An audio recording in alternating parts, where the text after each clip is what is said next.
Dear friend, कैसे हैं आप लोग। आई होप कि आप लोग बहुत ही अच्छे और स्वस्थ होंगे। आज के इस वीडियो में मैं आप लोगों के लिए BPAC 132 सब्जेक्ट कोड लाई हूँ, जिसका टाइटल है प्रशासनिक विचारक, यानी कि प्रशासनिक विचारक के बारे में आज के इस वीडियो में मैं आप लोगों को बताऊँगी। तो यह वीडियो आप लोगों के लिए बहुत ही महत्वपूर्ण होने वाला है, क्योंकि इसमें प्रेम सर के द्वारा सेलेक्ट 5 ईयर के PYQ के सबसे most important question and answer लिए गए हैं। अगर आप लोग इन सभी प्रश्नों की सही से प्रिपरेशन करके जाओगे तो मैं श्योर हूँगी कि आप लोग 100 में से 100 लिख के आओगे। यह video igloo June and December exam के लिए खास करके बनाया गया है।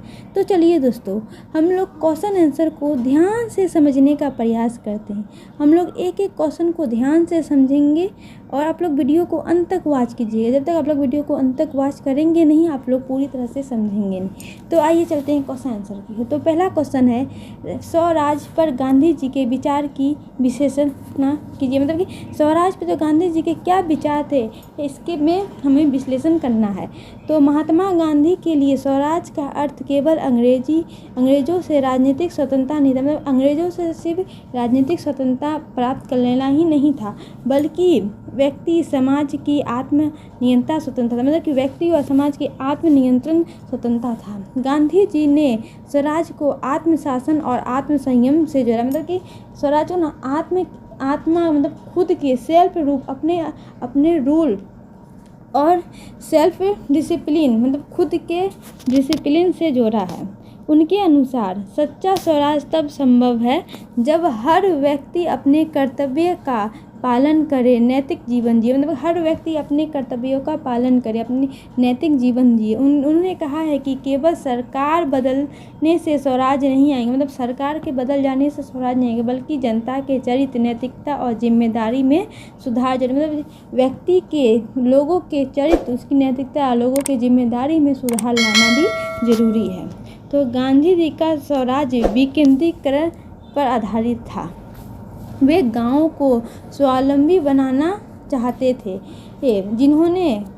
उन्होंने क्या किया, ग्राम स्वराज में गाँव को क्या कहा, ग्राम स्वराज कहा, जिससे हर गांव एक छोटी गणराज्य की तरह आत्मनिर्भर, मतलब हर एक गांव एक छोटा गणराज्य के रूप में आत्मनिर्भर हो। उनके स्वराज में अहिंसा, सत्य और समानता महत्वपूर्ण तत्व थे। मतलब ये तीनों महत्वपूर्ण तत्व थे। वे आर्थिक स्वराज के पक्षधर थे, जिसमें स्वदेशी और कुटीर उद्योग को बढ़ावा दिए जाए ताकि शोषण खत्म हो। मतलब कुटीर उद्योग, छोटे छोटे उद्योगों को बढ़ावा दी जाए, जिससे कि अंग्रेजों के द्वारा शोषण था वो धीरे धीरे खत्म हो।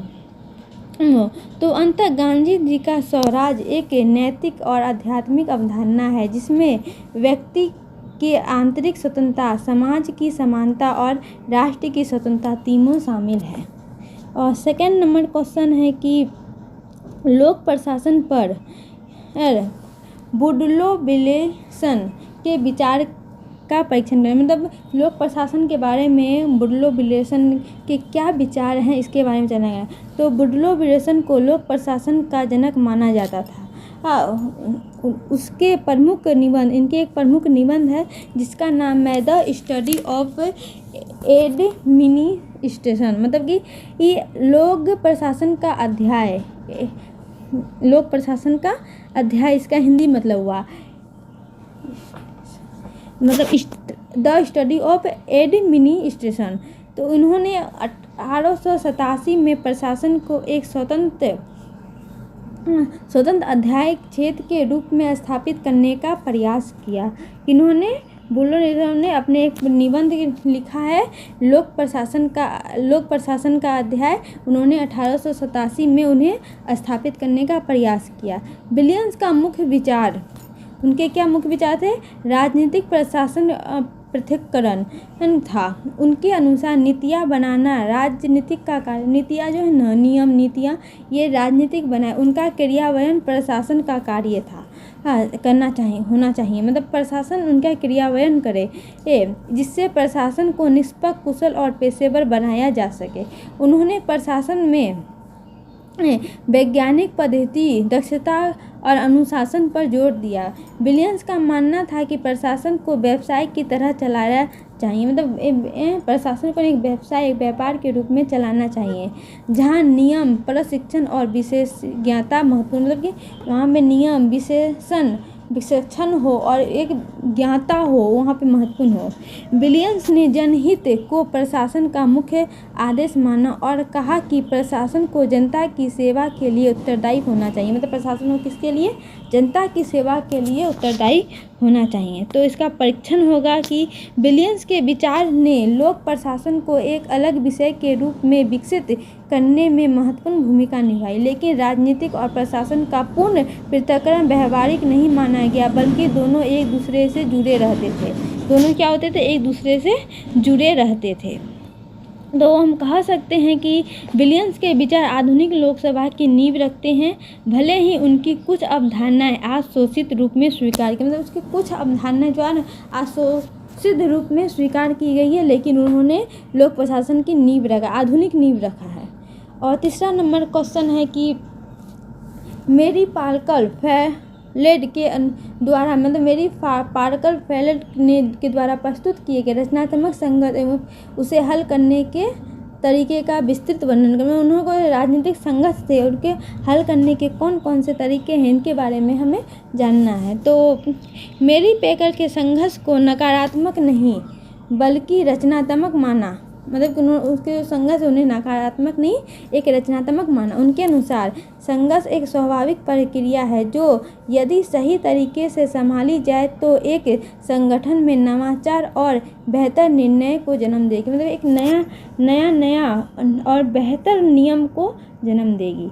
तो फेलेड के संघर्ष को हल करने के तीन मुख्य तरीके हैं। कितने? 3 तरीके हैं। एक प्रभुत्व, दूसरा समझौता और तीसरा है एकीकरण। तो पहला जानते हैं प्रभुत्व। तो इसमें प्रभुत्व में क्या? इसमें एक पक्ष पर अपनी बात थोप देते, मतलब कि एक पक्ष अपने दूसरे पक्ष पे पूरी बात थोप देते। यह तरीका त्वरित समाधान देता है, मतलब तुरंत समाधान देता है, लेकिन इससे संतोष और विरोध उत्पन्न होता है, असंतोष उत्पन्न होता है, इससे कोई संतोष नहीं होता है। दूसरा है समझौता। तो इसमें दोनों पक्ष थोड़े थोड़े त्याग करते हैं। क्या? दोनों पक्ष क्या करते हैं? थोड़े थोड़े दोनों पक्ष त्याग करते हैं। यह अस्थायी समाधान है क्योंकि इसमें कोई भी पक्ष पूरी तरह से संतुष्ट नहीं है। और तीसरा है एकीकरण। यह सबसे प्रभावी और रचनात्मक तरीका है, मतलब ये सबसे प्रभावी, सबसे अधिक चलने वाले रचनात्मक तरीका है। इसमें दोनों पक्ष मिलकर ऐसे समाधान ढूंढते हैं जिसमें दोनों की आवश्यकताएं पूरी हो, मतलब दोनों पक्ष की आवश्यकताएं पूरी हो।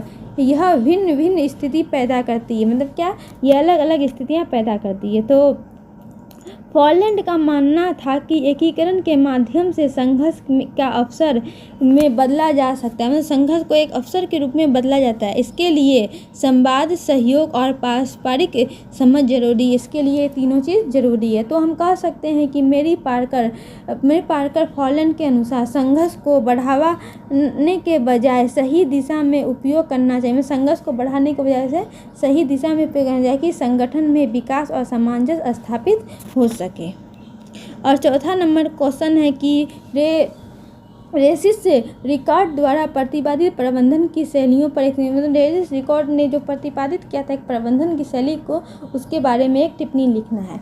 तो रेसिस रिकॉर्ड ने प्रबंधन की चार प्रमुख शैलियाँ प्रतिपादित की है जो संगठन में नेतृत्व और निर्णय कार्य को समझने में सहायक हैं। तो इनके कौन कौन से प्रमुख शैली हैं? 4, आइए जानते हैं। तो पहला है शोषणकारी। शोषणकारी में क्या? इस शैली में प्रबंधक पूरी तरह से नियंत्रित रखता है, मतलब कि इसमें इसका जो प्रबंधक है पूरी तरह, इसमें क्या निर्णय ऊपर से लिए जाते हैं, मतलब कि ऊपर वाले लोग ही निर्णय लेते हैं। और कर्मचारी पर दबाव और भय का माहौल होता है, मतलब कर्मचारी जो काम करते हैं उन पर दबाव बहुत अधिक होता है, डर का माहौल ज़्यादा होता है। इससे कार्य तो होता है पर संतुष्टि कम रहती है, मतलब कार्य अच्छी तरह से होता है लेकिन संतुष्टि नहीं मिलती है। दूसरा है सद्भावनापूर्ण निरंकुश।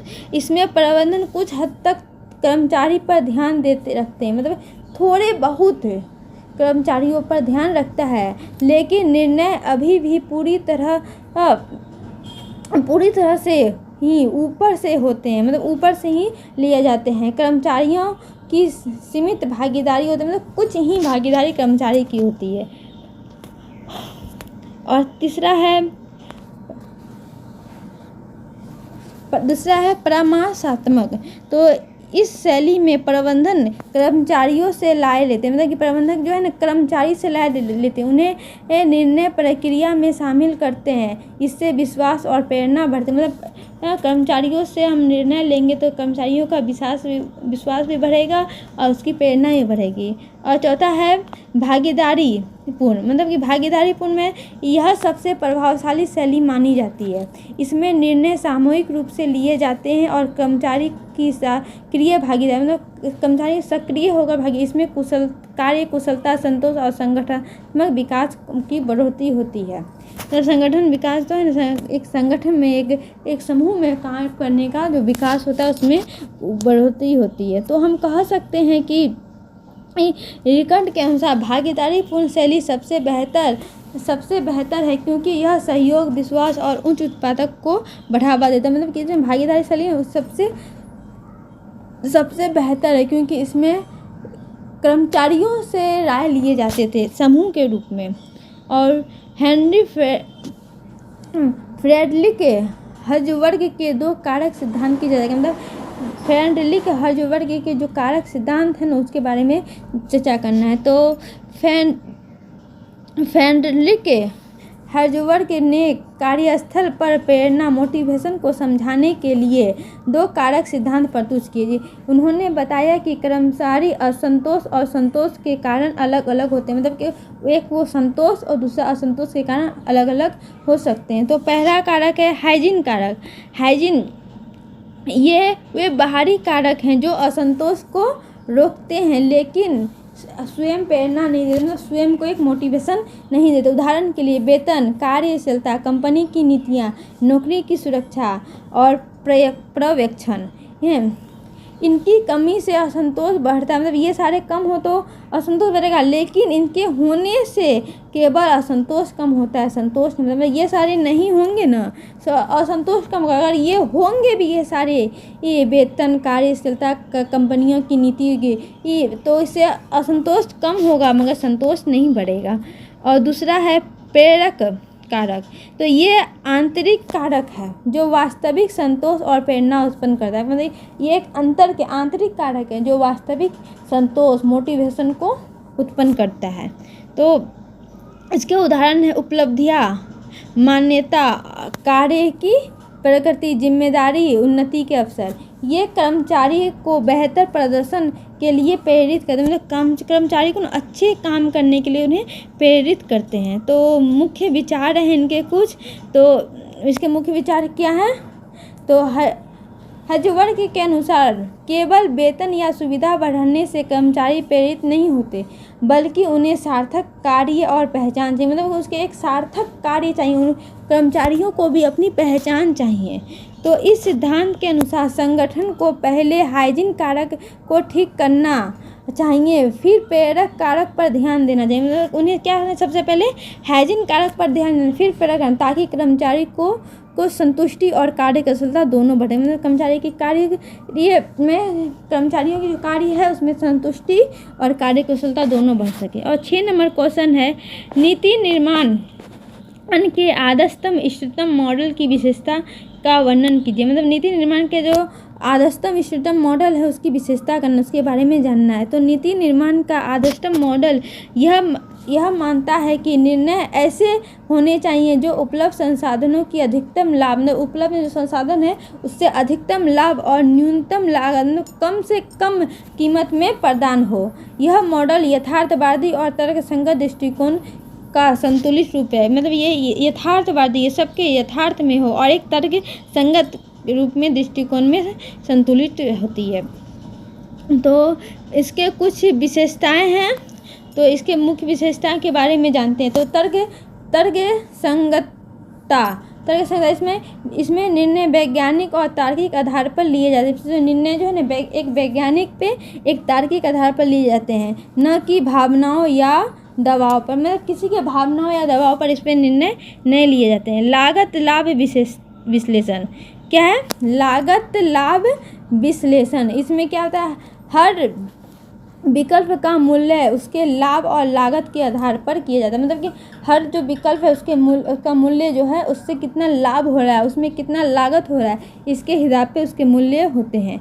और तीसरा है सीमित संसाधनों का सर्वोत्तम उपयोग। मतलब सीमित संसाधन उसके उपयोग, सर्वोत्तम उपयोग कैसे हो जाए? तो उपलब्ध संसाधन, समय, धन, मानव संसाधन का अधिकतम उपयोग सुनिश्चित किया जाता है। मतलब संसाधनों का ना उपयोग, अधिकतम उपयोग को उसको सुनिश्चित किया जाता है। और चौथा है विकल्प का पहचान। विकल्प का पहचान, तो विभिन्न विकल्पों में से सबसे उपयुक्त और प्रभावी विकल्प चुनना। मतलब कि ढेर सारे विकल्प, उसमें सबसे उपयुक्त और सबसे प्रभावी विकल्प कौन सा है उसका चुनाव। और एक है व्यवहारिकता, तो यह मॉडल पूर्ण आदर्शवाद के बजाय वास्तविक परिस्थितियों पर ध्यान रखता है। मतलब आदर्श पर, वास्तविक जो अभी मौजूद है उसकी परिस्थितियों पर ही ध्यान रखता है। तो 6 नंबर है लचीलापन। लचीलापन जिसको कहते हैं लचीलापन, बदलती परिस्थितियों के अनुसार नीति में संशोधन संभव है। मतलब कि स्थिति बदलने के साथ उसमें संशोधन आवश्यक है। तो आदर्श मॉडल नीति निर्माण में संतुलित दृष्टिकोण अपनाता है, जिसमें तर्क संगत और व्यवहारवादी दोनों का संयम होता है, जिससे प्रभावी और उपयोगी नीतियाँ बनती। एक प्रभावी नीति और उपयोग में आने वाली नीतियाँ बनती है। अर्थशास्त्र में चित्रण कर्मिक प्रशासन का वर्णन करना। मतलब अर्थशास्त्र में जो चित्रण है उसके कर्मिक प्रशासन के बारे में हमें जानना, उसके बारे में वर्णन करना है। तो कौटिल्य द्वारा रचित अर्थशास्त्र में कर्मिक प्रशासन का विस्तृत एवं व्यवस्थित वर्णन मिलता है। मतलब अर्थशास्त्र कौटिल्य के द्वारा जो रचित अर्थशास्त्र में उसमें कर्मिक प्रशासन का एक विस्तृत और व्यवस्थित वर्णन हमें मिलता है। तो कौटिल्य ने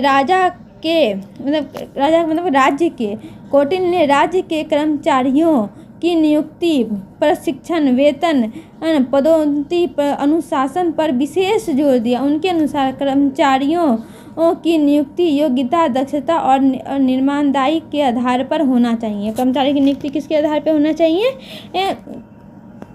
उसकी दक्षता, ईमानदारी के आधार पर। तो उन्होंने कर्मचारियों के कार्य की निगरानी के लिए एक कठोर निरीक्षण प्रणाली या गुप्तचरों का उपयोग बताया, ताकि भ्रष्टाचार पर नियंत्रण रखा जा सके। मतलब भ्रष्टाचार कम हो सके। तो वेतन और प्रोत्साहन को भी महत्वपूर्ण माना, जिससे कर्मचारी ईमानदारी से कार्य करे। साथ ही दोषी कर्मचारियों के लिए दंड व्यवस्था भी उल्लेख है। मतलब जो दोषी हैं उनके लिए दंड भी का उल्लेख है, उसका भी। तो कौटिल्य का कर्मिक प्रशासन केंद्रीकृत, अनुशासित और उत्तरदायी था, जिससे राज्य के हित में का सर्वोपरि हो। मतलब राज्य का हित हो, उन्हें सर्वोपरि रखा गया। तो अर्थशास्त्र में वर्णित कर्मिक प्रशासन आधुनिक प्रशंसा के कई सिद्धांत, जैसे योग्यता आधारित भर्ती, जवाबदेही और नियंत्रण का एक प्रभावी रूप प्रस्तुत करता है। और 8 नंबर क्वेश्चन है F.W. टेलर के बुनियादी अवधारणा की चर्चा। मतलब F.W. टेलर जो उनकी बुनियादी अवधारणा उसके बारे में हमें चर्चा करना है। तो F.W. टेलर को वैज्ञानिक प्रबंधन का जनक कहा जाता है। किसके? वैज्ञानिक प्रबंधन का जनक कहा जाता है। उन्होंने कार्य कुशलता को बढ़ाने के लिए वैज्ञानिक तकनीकी पर बल दिया। मतलब वैज्ञानिक तरीकों पे उन्होंने बल दिया। तो उनके मुख्य अवधारणाएं हैं, उनके मुख्य कुछ अवधारणाएं। तो वैज्ञानिक न कि नियम आधारित कार्य, मतलब वैज्ञानिक हो लेकिन नियम के आधारित कार्य ना हो। तो इसमें कार्य को अनुभव के बजाय वैज्ञानिक अध्ययन के आधार पर किया जाए। मतलब अनुभव से नहीं, एक वैज्ञानिक के रूप में उसके अध्याय को आधार पर किया जाना चाहिए। और दूसरा है समन्वय। तो प्रबंधक और श्रमिक के बीच सहयोग होना चाहिए, न कि संघर्ष। मतलब दोनों एक दूसरे से मिलकर काम करें, न कि संघर्ष के रूप में कार्य करें। मानसिक कृति, मतलब प्रबंधक और श्रमिक दोनों के दृष्टिकोण में सकारात्मक परिवर्तन, दोनों के मानसिक रूप में सकारात्मक परिवर्तन होना आवश्यक है। सहयोग, तो सहयोग में व्यक्तिगत हित के बजाय सामूहिक हित पर जोर दिया। मतलब सहयोग करो, अब एक के हित को नहीं, समूह में हर समूह के हर लोगों के हित हो, इस पे जोर दिया। और अधिकतम उत्पादन, तो कार्य को इस प्रकार संगठित किया जाए कि उत्पादकता बढ़े। और 6 नंबर को है कार्य का वैज्ञानिक विभाजन, तो प्रत्येक कार्य को छोटे छोटे भागों में बांटकर विशेष ज्ञाता विकसित की जाए, मतलब कि विशेष ज्ञात विकसित की जाए। तो हम कह सकते हैं कि टेलर के सिद्धांत ने औद्योगिक प्रबंधन में क्रांति लाई। हालांकि इन्हें अत्यधिक यांत्रिक और श्रमिक के मानवीय पहलुओं की अनदेखी के लिए आलोचना भी मिली, कि कई तरह के आलोचना भी इन्हें मिले। और 9 नंबर क्वेश्चन है हाथोड़न के अध्याय के विभिन्न चरणों पर मतलब हाथोड़न के जो अध्याय हैं उनके विभिन्न चरण हैं, इन पर एक टिप्पणी लिखना है। तो हाथोड़न अध्याय ये कब हुआ था? 1924 से 1932 वेस्टर्न इलेक्ट्रिक कंपनी में किया गया था। किस कंपनी में? वेस्टर्न इलेक्ट्रिक, मतलब वेस्ट के जो कंपनी थे इलेक्ट्रिक, उस पर किया गया था। इनका उद्देश्य यह समझाना था कि कार्यस्थल पर किन कारकों से कर्मचारियों की उपलब्धता प्रभावित होती है। यह अध्याय मानव संबंध आंदोलन की नींव माना जाता है, मतलब मानव संबंध के आंदोलन की एक नींव, एक ढांचा के रूप में माना जाता है। तो हाथोड़न अध्याय के प्रमुख चरण निम्नलिखित हैं। पहला है रोशनी प्रयोग, मतलब रोशनी प्रयोग है। तो इस चरण में प्रकाश की मात्रा और उत्पादकता के बीच संबंध को परखा गया, लेकिन निष्कर्ष निकला कि केवल भौतिक कारक ही नहीं बल्कि मनोवैज्ञानिक कारक भी महत्वपूर्ण है, मतलब कि ओनली भौतिक कारक नहीं, एक मनोवैज्ञानिक कारक भी महत्वपूर्ण माना गया है इसमें। और दूसरा है रिले असेंबली स्टेट रूम, मतलब रिले असेंबली स्टेट रूम। इसमें छोटे समूह पर अध्ययन किया गया, पाया गया कि मित्रात्मक पूर्ण वातावरण, विश्राम और पर्यवेक्षण से उत्पादकता बढ़ती है। इनसे क्या होती है? उत्पादकता बढ़ती है। और तीसरा है साक्षात्कार कार्यक्रम। साक्षात्कार कार्यक्रम में क्या है? कर्मचारियों के विचारों और भावनाओं को समझने के लिए व्यापक साक्षात्कार लिए गए। इससे यह स्पष्ट हुआ कि कर्मचारी की संतुष्टि अत्यंत महत्वपूर्ण, कर्मचारियों की संतुष्टि होना अत्यंत महत्वपूर्ण है। और चौथा है बैंक वायरिंग ऑब्जेक्शनल रूम, मतलब बैंक वायरिंग के ऑब्जेक्शनल रूम। तो इस चरण में औपचारिक समूह के प्रभाव का अध्ययन किया गया। समूह के नियम और दबाव कर्मचारियों के व्यवहार से को प्रभावित, मतलब कि समूह में नियम और दबाव वो कर्मचारियों के व्यवहार को प्रभावित किया। तो हम कह सकते हैं कि एक शॉर्ट में हाथोड़न अध्याय में से यह सिद्ध हुआ कि सामाजिक, मनोवैज्ञानिक और सामूहिक समूह संबंधित कारकों कार्यस्थल पर उत्पादकता के प्रमुख निर्धारक होते हैं, मतलब कि वो एक प्रमुख निर्धारक के रूप में होते हैं। और 10 नंबर क्वेश्चन है मैस्लो के आवश्यक पदक्रम सिद्धांत का विश्लेषण कीजिए।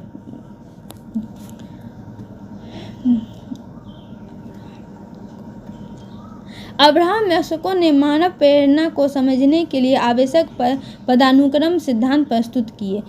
इस सिद्धांत के अनुसार मानव आवश्यकताओं एक क्रम में व्यवस्थित होती है, मतलब कि मानव की आवश्यकता है ना एक क्रम में व्यवस्थित होती है, और व्यक्ति पहले निम्न स्तर की आवश्यकताओं को पूरा करते हैं, उसके बाद उच्च की ओर जाते हैं, मतलब कि वो अब सबसे पहले नीचे वाले स्तर की आवश्यकताओं को पूरा करते हैं, उसके बाद नीचे की उच्च स्तर की ओर जाते हैं। तो इस सिद्धांत के कितने 5 स्तर हैं, इसके कितने स्तर है? 5 स्तर। इन 5 स्तरों के बारे में जानते हैं। तो पहला स्तर है शारीरिक आवश्यकता। शारीरिक आवश्यकता में भोजन, पानी, नींद आदि जीवन की आवश्यकताओं के मूलभूत ज़रूरत हैं। ये जीवन की आवश्यकताओं के क्या होते हैं? मूलभूत ज़रूरत होते हैं। और दूसरा है सुरक्षा आवश्यक, मतलब सुरक्षा, शारीरिक सुरक्षा, नौकरी की स्थिरता, भविष्य की सुरक्षा, ये सब शामिल है। और तीसरा है सामाजिक आवश्यकता। सामाजिक आवश्यकता में क्या है? सामाजिक आवश्यकता में प्रेम, मित्र और समूह में स्वीकृति की इच्छा, प्रेम हो, मित्र हो और समूह की स्वीकृति हो इस सब में, और सम्मान की आवश्यकता, मतलब आत्मसम्मान, प्रतिष्ठा और मान्यता प्राप्त करना। और 5 नंबर है आत्म साक्षात्कार, सेल्फ के लिए, खुद के लिए, तो अपनी क्षमता का पूर्ण विकास करना, ये आत्म साक्षात्कार हुआ। इसके विश्लेषण है, इस सिद्धांत मतलब यह सिद्धांत जो है सरल और व्यवहारिक है। क्या है? यह सिद्धांत सरल और व्यवहारिक है, जो प्रबंधकों को कर्मचारी की प्रेरणा समझने में मदद करता है। इससे कार्यस्थल पर बेहतर नीतियाँ बनाई जा सकती है। हालांकि इसकी कुछ सीमाएं भी हैं। सभी व्यक्तियों की आवश्यकताएं एक ही क्रम में नहीं होती, मतलब हर व्यक्ति की आवश्यकता एक क्रम में नहीं होती है। कई बार व्यक्ति एक साथ कई स्तर की ज़रूरतों को पूरा करता है, मतलब एक साथ ना कई स्तरों की ज़रूरत को पूरा कर सकता है, सबकी एक समान नहीं होती। तो हम इससे कह सकते हैं कि मेस्को के सिद्धांत प्रेरणा को समझने का महत्वपूर्ण आधार है, परंतु इसे लचीले रूप में लागू करना चाहिए, मतलब कि फ्लेक्सिबल रूप में लागू करना चाहिए। और 11 नंबर क्वेश्चन है, संगठनात्मक मानववाद की अवधारणा तथा रेसिक्स रिकॉर्ड द्वारा प्रतिपादित प्रबंधन शैली की विभिन्न शैलियों की भी वर्णन करना, मतलब ये संगठनात्मक मानववाद की अवधारणा तथा रेसिक्स रिकॉर्ड की जो प्रतिपादित प्रबंधन की शैली, उसके बारे में भी हमें जानना है। संगठनात्मक अवधारणा वह दृष्टिकोण है जिसमें संगठन में मानव को केंद्र में रखा जाता है। यह मानना है कि कर्मचारी केवल उत्पादन के साधन नहीं, बल्कि उनकी भावनाएं, आवश्यकताएं और संतुष्टि भी महत्वपूर्ण है। इस विचारधारा का विकास हॉथॉर्न अध्याय के बाद हुआ था, जिसमें यह स्पष्ट हुआ कि सामाजिक और मनोवैज्ञानिक कारक कार्य कुशलता को प्रभावित करता है। संगठनात्मक मानववाद कर्मचारियों की भागीदारी, सहयोग, प्रेरणा और संतुष्टि पर जोर देता है, जिससे संगठन की उत्पादकता और कार्य वातावरण दोनों बेहतर होते हैं।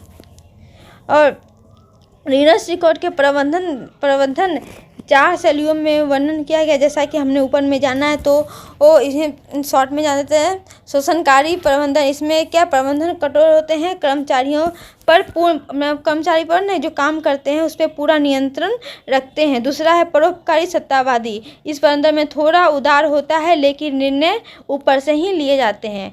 तीसरा है परामर्शात्मक, ये प्रबंधन कर्मचारियों से सलाह लेते हैं पर अंतिम निर्णय स्वयं, मतलब कर्मचारियों से सलाह लेते हैं लेकिन निर्णय अपना ही रखते हैं। चौथा है भागीदारी क्या, इसमें कर्मचारियों की सक्रिय भागीदारी होती है और निर्णय सामूहिक रूप में, मतलब कर्मचारी और मालिक दोनों मिलकर निर्णय लेते हैं। तो निष्कर्ष हम कह सकते हैं कि रिकॉर्ड के अनुसार भागीदारी शैली सबसे प्रभावी होती है, क्योंकि इससे कर्मचारियों की संतुष्टि और संगठन का कार्य क्षमता दोनों बढ़ती है।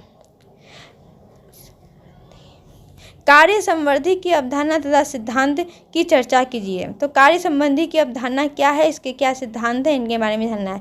तो कार्य संबंधी का अर्थ है कि कार्य को इस प्रकार विकसित करना कि वह अधिक रोचक, चुनौतीपूर्ण और संतोषजनक बन जाए। इसका उद्देश्य कर्मचारी की आंतरिक प्रेरणा, इंटरनल मोटिवेशन को बढ़ावा मिले।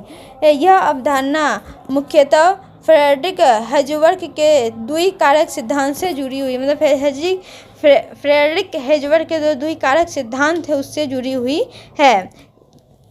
तो कार्य संबंधी सिद्धांत में कर्मचारी को अधिक जिम्मेदारी, निर्णय लेने की स्वतंत्रता और कार्य में विविधता प्रदान की जाती है, जिससे वह अपने कार्य में वो अधिक रुचि लेते हैं। तो इसके कुछ मुख्य सिद्धांत हैं, तो एक एक करके इसके मुख्य सिद्धांत को जानते हैं। तो कार्य में विविधता क्या है, एक ही प्रकार के कार्य से कम करने के लिए विविध कार्य देना, मतलब किसी को एक ही कार्य करने उससे वो उब जाता है, तो उसको विविध अलग अलग तरह के कार्य देना। स्वायत्तता, कर्मचारियों को निर्णय लेने की स्वतंत्रता देना, कर्मचारी अपने निर्णय स्वयं ले सकते हैं। तीसरा है जिम्मेदारी, कार्य के निर्माण की जिम्मेदारी देना, मतलब कार्य में निर्माण में उसकी जिम्मेदारी देना। फीडबैक, तो फीडबैक में क्या आएंगे, एक कार्य के निर्माण की जानकारी देना। महत्वपूर्ण कार्य का उद्देश्य बनाना। कार्य के क्या उद्देश्य है ये महत्वपूर्ण में आएंगे। तो कार्य संवर्द्धि से कर्मचारी संतुष्टि, दक्षता और उत्पादकता बढ़ती है तथा संगठन में सकारात्मक वातावरण बनता है। और 13 नंबर क्वेश्चन है, उद्देश्य द्वारा प्रबंधन पर एक टिप्पणी लिखिए। मतलब उद्देश्य के द्वारा जो प्रबंधन है उस पर हमें एक संक्षिप्त में टिप्पणी लिखना है। तो उद्देश्य द्वारा प्रबंधन, जिसको इंग्लिश में कहते हैं मेजरमेंट बाय ऑब्जेक्टिव, जिसको शॉर्ट में कहते हैं MBO, एक आधुनिक प्रबंधन तकनीकी है। क्या है? एक आधुनिक प्रबंधन तकनीकी है जिसे पीटर ड्रक ने विकसित किया है। इसमें संगठन के लक्ष्य को स्पष्ट रूप से निर्धारित किया जाता है और कर्मचारियों को उन लक्ष्य को प्राप्त करने के लिए मतलब कि जो उनको जो है निर्धारित किया जाता है, स्पष्ट लक्ष्य को निर्धारित किया जाता है और कर्मचारियों को उन लक्ष्य को प्राप्त करने के लिए उन्हें मोटिवेट भी किया जाता है। तो उद्देश्य द्वारा प्रबंधन में प्रवर्धक और कर्मचारियों मिलकर लक्ष्य निर्धारित करते हैं जिससे कर्मचारियों की भागीदारी बढ़ती है। इसके बाद कार्य के प्रदर्शन का मूल्यांकन निर्धारित लक्ष्यों के आधार पर किया जाता है। तो इसके कुछ मुख्य विशेषता है। तो इनके क्या मुख्य विशेषता है इनके बारे में जानते हैं। स्पष्ट और मानवीय लक्ष्य, मतलब कि एक स्पष्ट हो और एक मानवीय लक्ष्य हो। मानवीय लक्ष्य हो मतलब उसको मापा जाता है, मापीय लक्ष्य हो। कर्मचारी की सहभागिता, नाम आधारित मूल्यांकन, क्या परिणाम लिखता है, परिणाम आधारित मूल्यांकन या निरंतर फीडबैक, मतलब वो तुरंत फीडबैक मिलेगा, निरंतर मिलता है फीडबैक। और इसके लाभ क्या क्या हैं? तो इस प्रणाली कार्य में स्पष्ट भागीदारी और प्रेरणा बढ़ती है तथा संगठन की दक्षता में सुधार करती है। इसकी कुछ सीमाएं, तो लक्ष्य निर्धारण कठिन हो सकता है, मतलब लक्ष्य के निर्धारण करने और कभी कभी अधिक लक्ष्य केंद्रित होने से रचनात्मक प्रभावित हो सकती है, मतलब कि रचनात्मकता जो है उसको प्रभावित भी हो सकता है। तो उद्देश्य द्वारा प्रबंधन एक प्रभावी प्रबंधन तकनीक जो सही ढंग से लागू होने पर संगठन और कर्मचारी दोनों के लिए लाभकारी, मतलब सही तरह से इसको लागू किया जाए तो ये एक लाभकारी आएंगे। अर्थशास्त्र के चित्रण, वित्तीय प्रशासन का वर्णन। अर्थशास्त्र में जो वित्तीय चित्रण उसके करने के वित्तीय प्रशासन के, तो अर्थशास्त्र में वित्तीय प्रशासन का अत्यंत व्यवस्थित और व्यवहारिक वर्णन मिलता है जिसके लेखक कोटिल ने राज्य की आय व्यय कल प्रणाली और लेखा जोखा पर विशेष बल दिया। मतलब इसके लेखक कौन है? कोटिल। उसने क्या राज्य की आय व्यय कल प्रणाली लेखा जोखा पर उसने विशेष बल दिया है। तो अर्थशास्त्र के अनुसार राज्य की आय के प्रमुख स्रोत थे कर, टैक्स, व्यापार, खनन, कृषि, वन संपादन। कर प्रणाली में को न्याय संगत और संतुलित रखने पर जोर दिया, मतलब एक न्याय संगत के रूप में रखने पर जोर दिया गया ताकि जनता पर अत्यधिक बोझ, मतलब जनता पे अधिक बोझ ना पड़े। वित्तीय प्रशासन में समाहता और समनिधता जैसे अधिकारियों की नियुक्ति की जाती थी जो राजस्व संग्रहण और कोष की देखरेख करते थे। लेखा जोखा और लेखा परीक्षण की व्यवस्था भी अत्यंत सुदृढ़ थी जिससे भ्रष्टाचार को रोका, मतलब इससे क्या भ्रष्टाचार को रोका जा सकता था। तो चाणक्य ने आय और व्यय के संतुलन, बचत और आपातकालीन विधि पर भी बल दिया।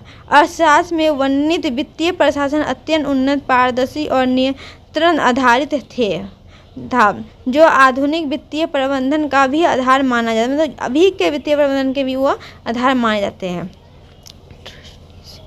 ट्रस्टीशिप पर गांधी जी के विचार की व्याख्या, मतलब गांधी जी के विचार क्या थे ट्रस्टीशिप, इसके बारे में हमें व्याख्या करना है।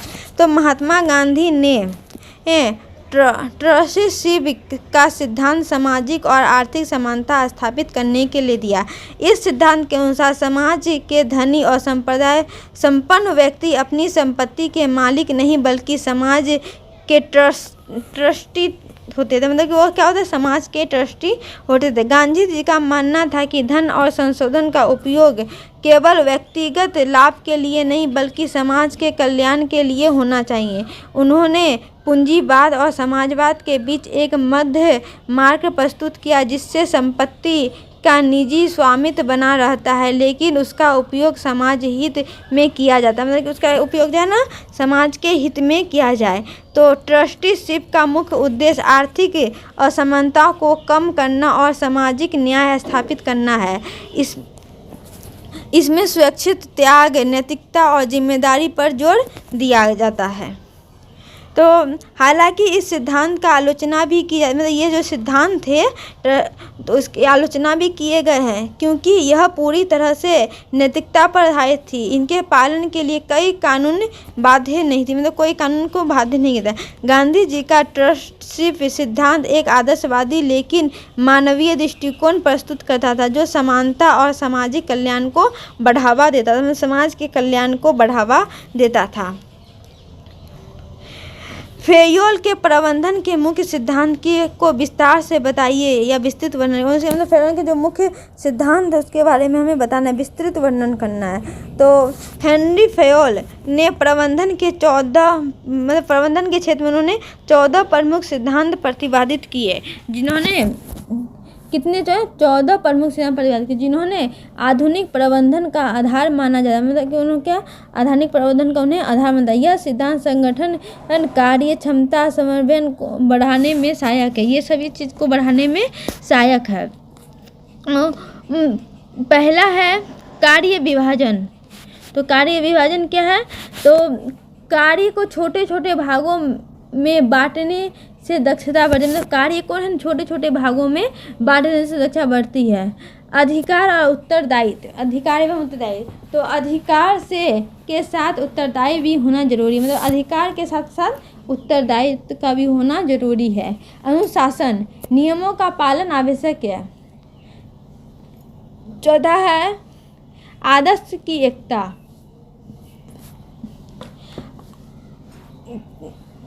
तो ये कर्मचारी को एक ही अधिकारी से आदेश मिलना चाहिए, मतलब कि एक कर्मचारी को एक ही अधिकारी से आदेश मिलना चाहिए।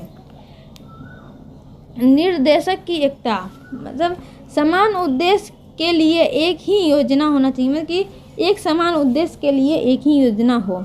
और 6 नंबर है व्यक्तिगत हित का समय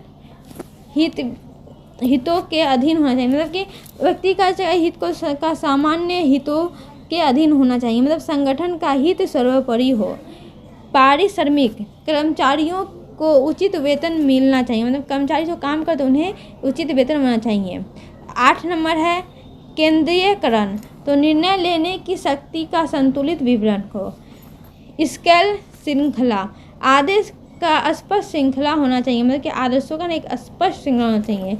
व्यवस्था, सही व्यक्ति सही स्थान पर होना चाहिए, मतलब जो व्यक्ति जहाँ होना चाहिए उसको वहीं पे जगह मिले। 8 नंबर है समानता, इक्वलिटी, कर्मचारियों के साथ न्यायपूर्ण व्यवहार। कार्यकाल की स्थिरता, मतलब कर्मचारियों की नौकरी में स्थिरता होना चाहिए।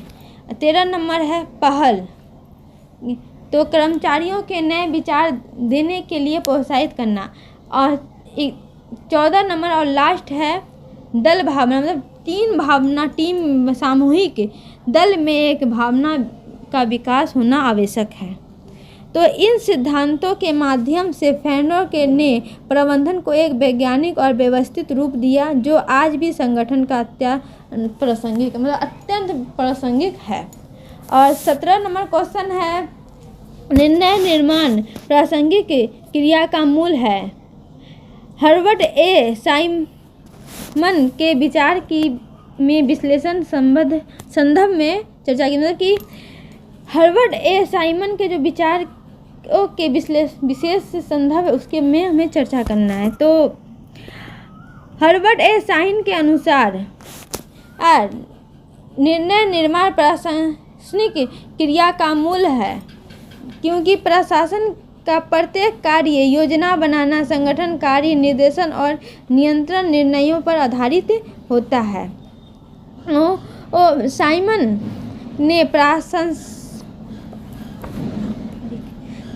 क्या किया? साइमन ने पारंपरिक प्रशासनिक सिद्धांत की आलोचना करते हुए कहा कि वे स्पष्ट हैं, जबकि वास्तविक प्रशासन का मुख्य कार्य सही निर्णय लेने होता है। मतलब क्या है? इसका सही निर्णय लेना होता है। उन्होंने निर्णय निर्माण को प्रशासन का केंद्र बिंदु माना और जिसे तक तार्किक प्रक्रिया के रूप में समझा। मतलब क्या? इसको एक तार्किक प्रक्रिया के रूप में समझा। तो साइमन के अनुसार नीति निर्माण के कितने 3 चरण हैं। इन तीनों चरणों के बारे में आइए जानते हैं। तो पहला है बौद्धिक चरण। तो बौद्धिक चरण में क्या आएंगे? तो बौद्धिक चरण समस्याओं की पहचान एवं जानकारी एकत्र करना। बौद्धिक चरण में क्या? समस्याओं की पहचान करना, उसके बारे में जानकारी करना। डिजाइन चरण तो विभिन्न विकल्पों का निर्णय और विश्लेषण करना। मतलब विभिन्न विकल्पों का उसमें निर्णय लेना है और उसका विश्लेषण करना है। और तीसरा है चयन चरण।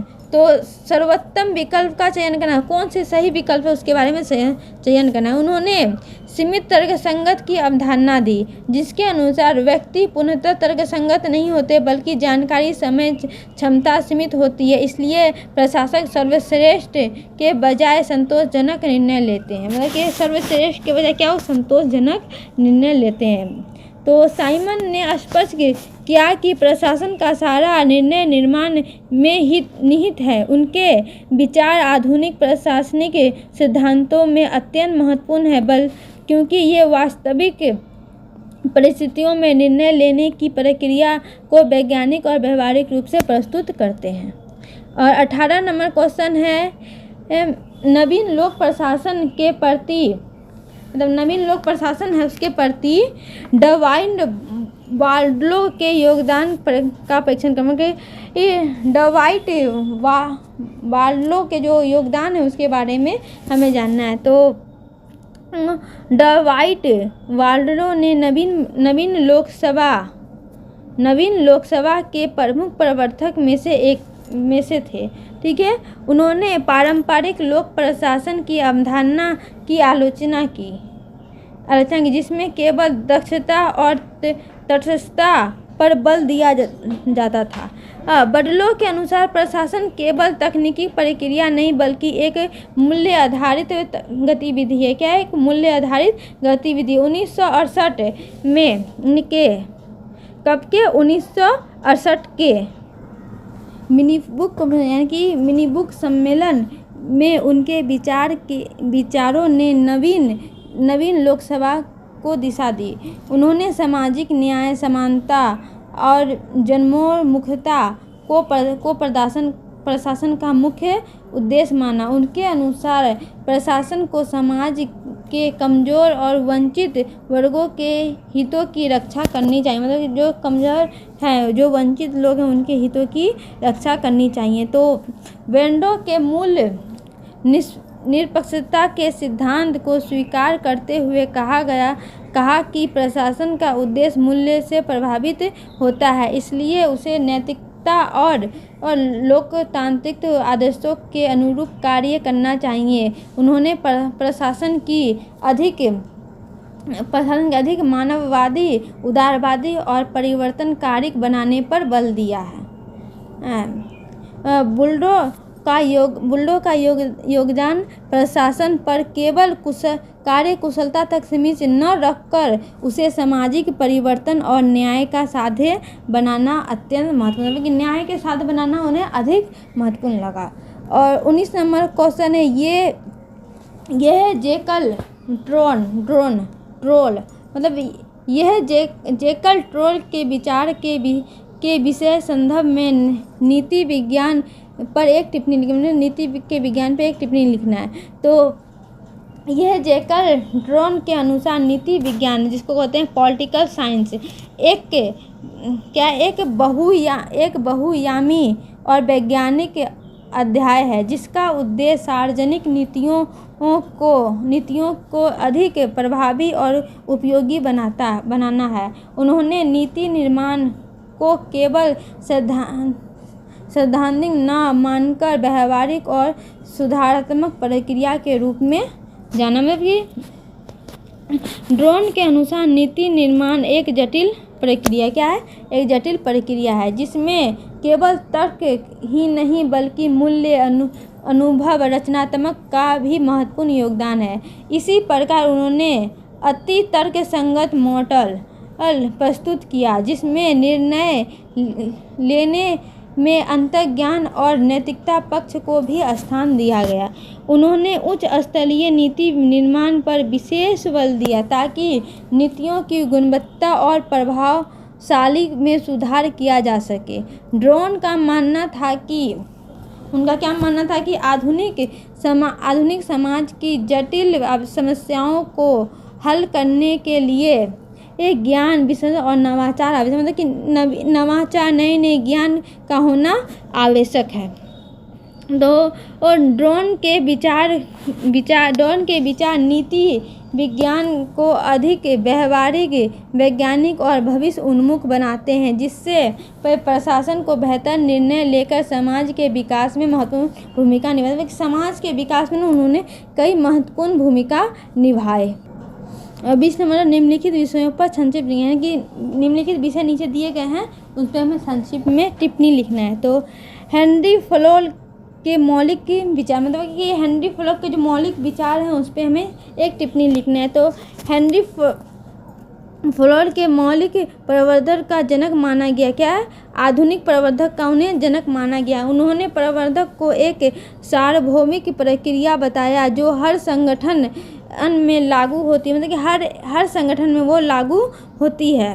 प्रबंधन फेयोल ने प्रबंधन के 5 मुख्य कार्य बताए हैं। उनके 5 मुख्य कार्य कौन है? योजना बनाना, संगठन करना, आदेश देना, समन्वय करना और नियंत्रण करना।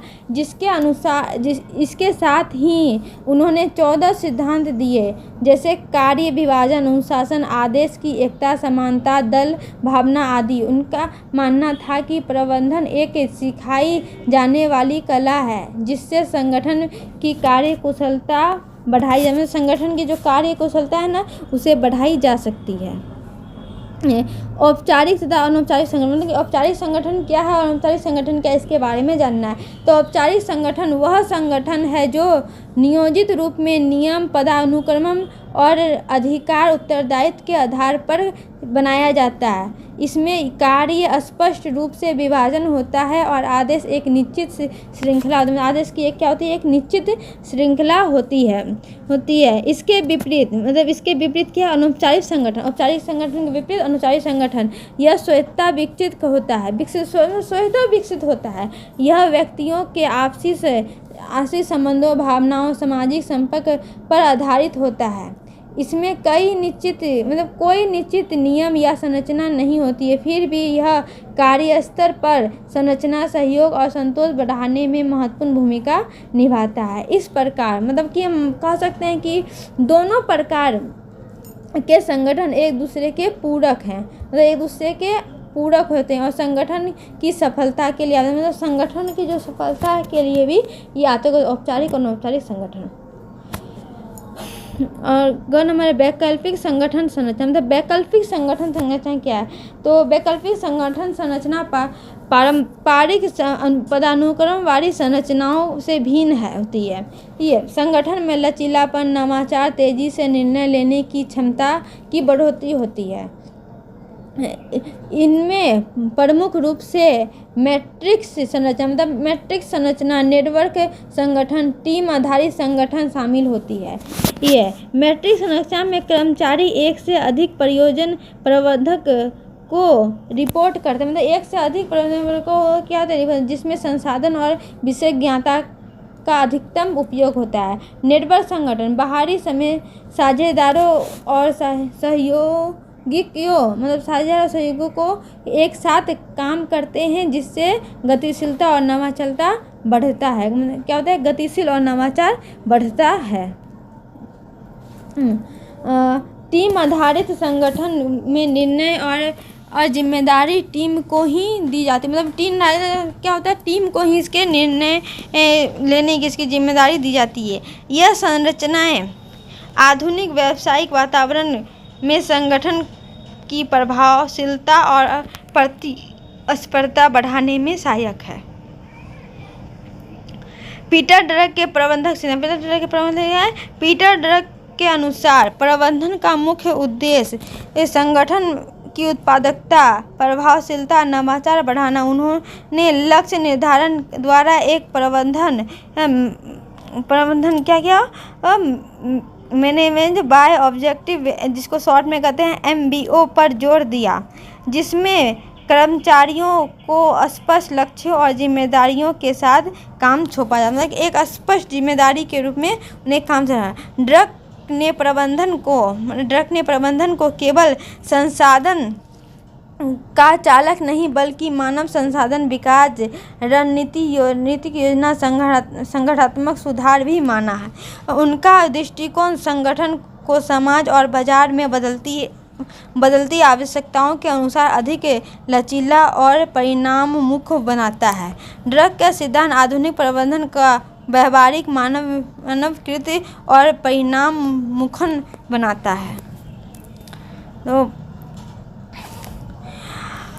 तो ये वीडियो आज मैं यहीं समाप्त करती हूँ। आप लोगों को वीडियो पसंद आया तो लाइक, शेयर एवं सब्सक्राइब ज़रूर करें। धन्यवाद।